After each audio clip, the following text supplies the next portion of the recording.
கருவேப்பிலை ஒரு கையளவு கருவேப்பிலை எடுத்துக்கோங்க.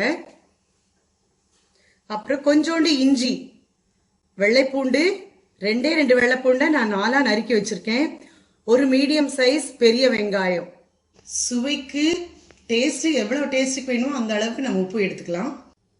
இப்போ எடுத்து வச்சு இந்த எல்லா இன்கிரீடியன்ஸும் வெங்காயம், கருவேப்பிலை, இஞ்சி, பூண்டு இதெல்லாம் உப்பு சேர்த்து கொஞ்சம் தண்ணியை விட்டு நல்லா அரைச்சுக்கணும்.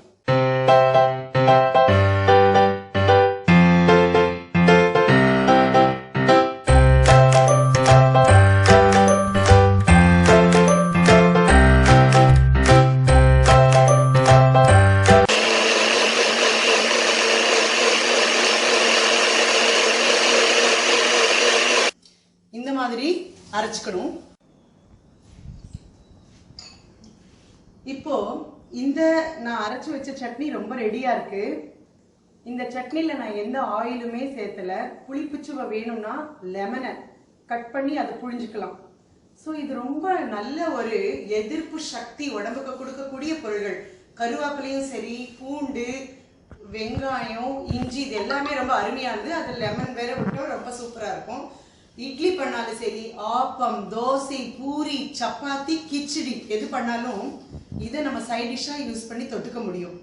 இப்போ எந்த விதமான நோய் பரவினாலும் அந்த நோய் எப்படி வருது, நம்ம எப்படி தடுக்கலாம்னு நம்ம யோசிக்கிறத விட நம்ம அதனால பண்ண முடியாது. அது நம்ம கண்ட்ரோல்ல இல்லை. ஆனா ஒண்ணு நம்ம கண்ட்ரோல்ல இருக்கு. எப்படின்னா நம்மளோடது இம்யூனிட்டி பவர், அதாவது உடல் நோயை எதிர்க்கக்கூடிய சக்தியை நம்ம உடம்புக்கு கொண்டு வர முடியும். ஸோ அந்த வகையில தான் இந்த மாதிரி சட்னி நான் ப்ரிப்பேர் பண்ணியிருக்கேன். அதே போலதான் இப்போ நம்ம ஈஸியா டைஜஸ்ட் ஆகக்கூடிய ஃபுட்டு சாப்பிடுங்க எல்லாரும்.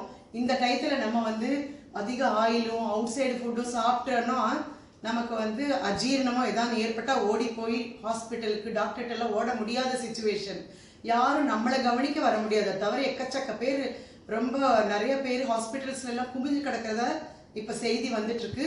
ஸோ பசிக்கும் போது சாப்பிடுங்க, வயிற்ற ரொம்ப எக்கச்சக்கமா சாப்பிடாதீங்க. டைஜஷன் ஆகக்கூடிய, ஈஸியா டைஜஷன் ஆகக்கூடிய பொருளா கிச்சடி அந்த மாதிரி பண்ணி சாப்பிடுங்க.